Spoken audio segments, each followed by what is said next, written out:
আলোচনার বিষয় হয়ে দাঁড়িয়েছিল। অবশ্য কেউ বলতেই পারেন বাংলাদেশের মানদণ্ডে বালকদেরকে মন্ত্রী বানানো হবে আর তারা বালখিল্য করবেন না, তা তো হতে পারে না। কিন্তু তাদের করার চাইতে গুরুত্বপূর্ণ প্রশ্ন হচ্ছে এই বালখিল্য বসে বসে কেন দেখছেন প্রধান উপদেষ্টা? আমি সেই প্রশ্নটা করতে চাই, এই আলাপটা আনা জরুরি। আমরা খেয়াল করেছি যারা মাহফুজ আলম হঠাৎ করে একটা স্ট্যাটাস দিলেন, এক্স্যাক্টলি স্ট্যাটাস এখন আর নেই, এখানেও ফান আছে। জনাব সালাউদ্দিন আহমেদ বিএনপি নেতা, উনি বলেছেন হয়তো দেখা যাবে ঘণ্টাখানেক পরই জনাব মাহফুজ আলম তার স্ট্যাটাস ডিলিট করে দেবেন। জনাব মাহফুজ আলম স্ট্যাটাসটা ডিলিট করে দিয়েছেন, মানে বালখিল্য তার চূড়ান্ত। কেন বলছি? উনি প্রথম স্ট্যাটাস দিয়েছেন 1-11 এর পদধ্বনি শোনা যাচ্ছে। তারপর উনি যোগ করলেন কিছুক্ষণ পর যখন প্রচুর ডামাডোল শুরু হয়ে গেল, তবে জুলাই জয়ী হবে, জনগণের লড়াই পরাজিত হবে না। হঠাৎ করে 1-11 কথা কেন? আমার কাছে একটা কারণ আছে বলে মনে হয়, সেটাই যাব। অনেকে যেটা মনে করেছেন উনি ডিলিট করে দিতে পারেন, তাই স্ক্রিনশট তোলা হয়ে গেছে। এবং আমি নিজেও তার এরপর একটা প্রথম মন্তব্যে তিনি ওখানে ব্যাখ্যা করেছেন কেন 1-11 কথা তিনি বলেছেন। ওটাও এখন আর নেই, কিন্তু আমি ওটাও কপি করে রেখেছিলাম। তিনি বলছেন যে জুলাই শক্তিগুলোর ঐক্য নেই এবং পুরাতন 1-11 যে শক্তিগুলো আছে তারা সক্রিয় হয়ে উঠেছে। জুলাইয়ের ছাত্র জনতাকে ভিলিফিকেশন করা হচ্ছে, পুরনো অর্থনৈতিক এবং কালচারাল বন্দোবস্ত ফিরিয়ে আনার চেষ্টা হচ্ছে, দ্বন্দ্ব হচ্ছে, রাষ্ট্রের প্রতিষ্ঠানগুলোকে ব্যর্থ দেখিয়ে জনগণের মধ্যে হতাশা তৈরি ইত্যাদি ইত্যাদি। আর 10টা ইভেন্টের মতো গণঅভ্যুত্থানকে দেখানো হচ্ছে। তিনি জুলাইয়ের পক্ষের শক্তিকে ধীরে ধীরে অরাজকতাকারী অযোগ্য ব্যর্থ হিসেবে উপস্থাপনের মাধ্যমে জুলাইয়ের সম্ভাবনা নাকচ করে দেওয়ার চেষ্টা হচ্ছে।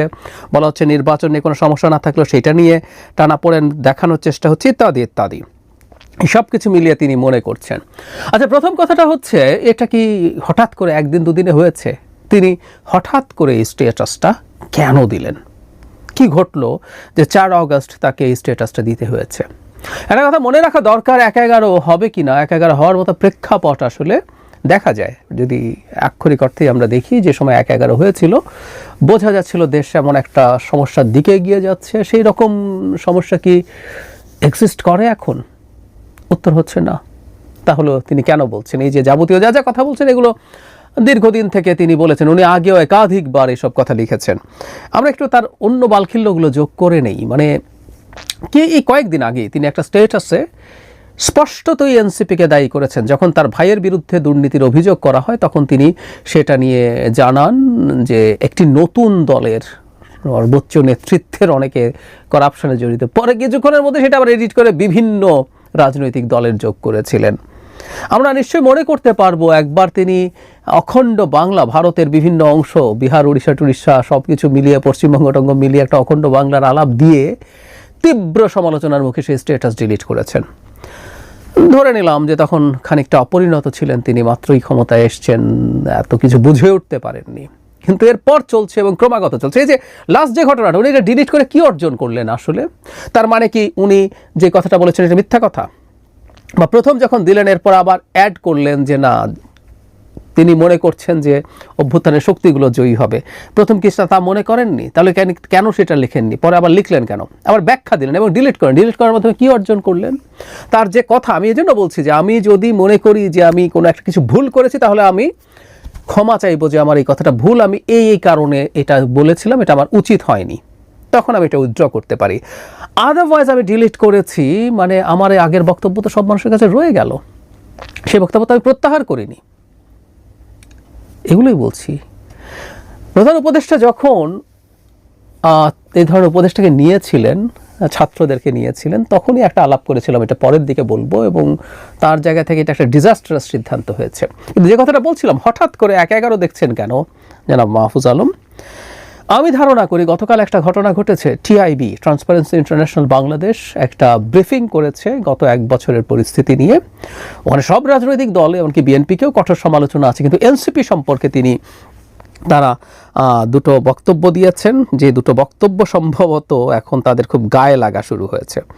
মানে তার হেডলাইন হচ্ছে এনসিপি কিংস পার্টি, তাদের দুজন সরকারে। জনাব ইফতেখারুজ্জামান কি বলছেন যখন কিংস একটি পার্টির কথা বলছে, তখন উনি বলছেন এটা গোপন করার কিছু নেই, এটি জাতীয় নাগরিক পার্টি, তার সম্পর্কে বলা হয়েছে যে কিংস পার্টি, কারণ এর সঙ্গে সহযোদ্ধা বা সহযাত্রী হিসাবে যারা আছেন তাদের দুজন সরকার আছেন, সেই হিসাবে কিংস পার্টি। এবং তাদের পর্যবেক্ষণে টিআইবি বলছে সরকারের পৃষ্ঠপোষকতায় রাজনৈতিক দল বা কিংস পার্টি গঠন করা হচ্ছে। মানে আমরা যে অভিযোগটা করছিলাম যে সরকারের অ্যালাইনমেন্ট আছে, সরকার সমর্থন করছে, টিআইবি স্পষ্টভাবে বলছে সরকারের পৃষ্ঠপোষকতায় এই দল তৈরি হয়েছে। আমাদের অনেকেও এই কথা বলছেন।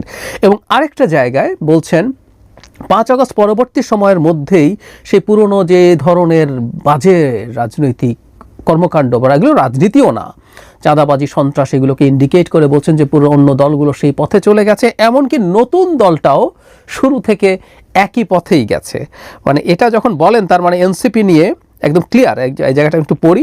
এর ফলে নতুন রাজনৈতিক দলগুলো তাদের জন্মলগ্ন থেকেই একই মডেল অনুসরণ করেছে, দখলবাজি, চাঁদাবাজির মধ্যে নিজেদের নিমজ্জিত করে আত্মঘাতী পথে অগ্রসর হয়েছে। তার মানে এনসিপিকেও সরাসরি অ্যাকিউজ করেছে। এখন এই ধরনের হুমকির মুখে, আক্রমণের মুখে আমরা এভাবে বলবো, এবং টিআইবি যা বলেছে এর মধ্যে যথেষ্ট সত্যতা আছে, খুবই সত্য কথাবার্তা এগুলো সরাসরি বলা হয়েছে এবং বেশ কঠোর ভাষায় বলা হয়েছে। এই জিনিসগুলো আমি ধারণা করি যে এখন 2 ছাত্র উপদেষ্টার দিকে তারা ইন্ডিকেট করছেন। এনসিপিকে যখন কিংস পার্টি বলা হচ্ছে তার মানেটা হচ্ছে তাদেরকে সরিয়ে দিতে হবে সরকারের এই বদনাম ঘোচানোর জন্য। এরকম একটা ঝুঁকি তাদের আসতে পারে বলে ফিল করছেন। মন্ত্রিত্বের চেয়ারে বসে তারা খুব আরাম টারাম পেয়ে গেছেন, নিশ্চয়ই তারা আর সরতে চাইবেন না। না হলে এই দুজনের আরও অনেক আগেই সরে যাওয়া উচিত ছিল।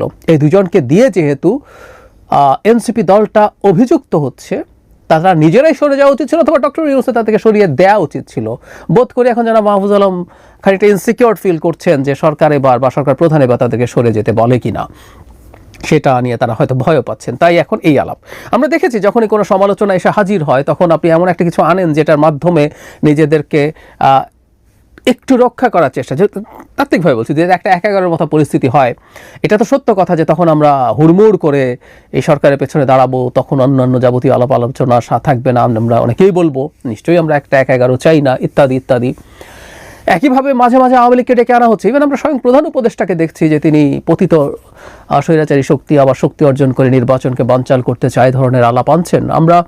আমি অনেকবার বলেছি, আমি তার এই বক্তব্যের পরও বলেছি যে আওয়ামী লীগ বাংলাদেশে মাঝারি স্কেল, বড় স্কেল তো দূরেই থাকুক, মাঝারি স্কেলেও কিছু করতে পারবে। নাশকতা, যেটার মধ্যে নির্বাচনকে অনিশ্চয়তার মধ্যে নিয়ে যাওয়া সম্ভব হতেই পারে না কোনোভাবেই। সেই শক্তি তাদের আশপাশেও নেই। 2-1 জায়গায় বিচ্ছিন্ন কিছু সহিংসতা তারা করতে পারে, কিন্তু নির্বাচনের পথ কোনো ডিসরাপ্টেড হবে বলে আমি কোনোভাবেই মনে করি না। বরং এটা করার শক্তি আছে, চেষ্টা আছে নিশ্চয়ই। আমাদের এই অভ্যুত্থানেরই শক্তিগুলোর কারো কারো যারা নির্বাচন হতে দিতে চায় না, সরকারকে অনেক দীর্ঘ সময় রাখতে চায়, রেখে নিজেদের ক্ষমতা উপভোগ করতে চায় তারা। সো এগুলো কিছুই না, এগুলো আসলে নিজেদের উপরে আসা আক্রমণ থেকে বাঁচার এক ধরনের চেষ্টা, খুবই তৃতীয় শ্রেণীর প্রচেষ্টা। জনাব মাহফুজ আলম যেটা করলেন এগুলো আমাদের খুব জানা আছে, খুব চেনা আছে।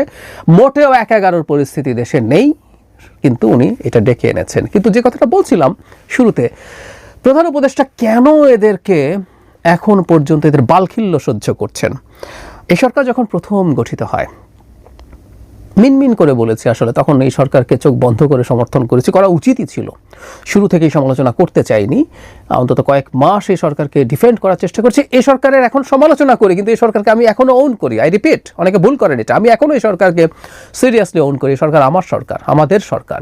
এই সরকার অনেক প্রত্যাশা পূরণ করতে পারেননি, অনেক অক্ষমতা অযোগ্যতার পরিচয় দিয়েছেন, কিন্তু আমরা এখনও এই সরকারকে ওন করি। কিন্তু সে সময় মনে হচ্ছে নতুন সরকারকে করা উচিত না, কিন্তু মিনমিন করে তারপরেও বলেছিলাম যে বাংলাদেশের মতো একটা অতি জটিল দেশে এই বয়সের কাউকে এই ধরনের দায়িত্ব দেয়। তখন মাহফুজ আলম যাননি, তখন নাহিদ ইসলাম এবং আসিফ মাহমুদ গিয়েছিলেন। তারা তার জন্য ভালো হবে না।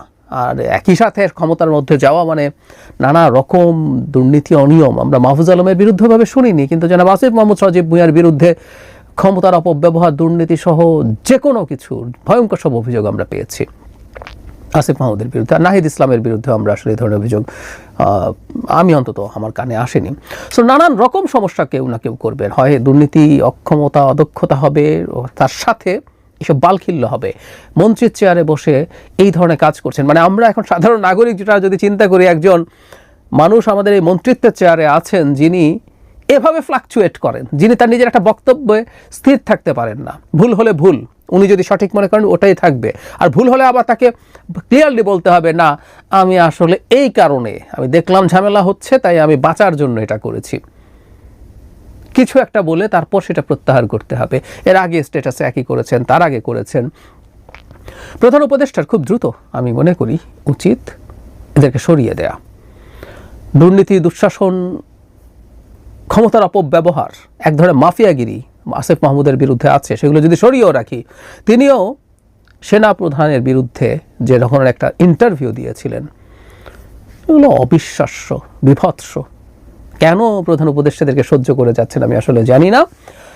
এবং তাদেরকে সরিয়ে দেওয়ার একটা মানে ভালো যুক্তি আছে। নির্বাচন সামনে আসছে, যেহেতু তাদেরকে নিয়ে প্রশ্ন আছে, তাদেরকে খুব দ্রুত সরিয়ে দেওয়া উচিত। আমি জানি না তারপরে তিনি করবেন কিনা। আমি এটাই খুব অবাক হই, শুধু এই দুজন না, যেখানে যেখানে যার বিরুদ্ধে ব্যর্থতার অভিযোগ আসছে, কোথাও তিনি পরিবর্তন করে চেষ্টা করছেন না, অন্তত সাফল করতে পারতেন, কিন্তু সেটাও তিনি করছেন না। এক অদ্ভুত রহস্য আমার কাছে, কেন এটা করেন না। আমি আগেও একদিন বলেছি, শেখ হাসিনার মতো একজন স্বৈরাচার এই কাজগুলো করে না, কারণ হলো সে দেখাতে চায় তার সিদ্ধান্তে কোনো ভুল হয় না। কিন্তু আমরা প্রধান উপদেষ্টাকে চমৎকারভাবে মানুষের সামনে বিভিন্ন ইন্টারভিউতে তাদের ভুলভ্রান্তি নিয়ে স্বীকারোক্তি দিতে দেখেছি, তাদের অক্ষমতা নিয়ে স্বীকারোক্তি দিতে দেখেছি। কিন্তু এই স্বীকারোক্তি যথেষ্ট না, তারা কাজ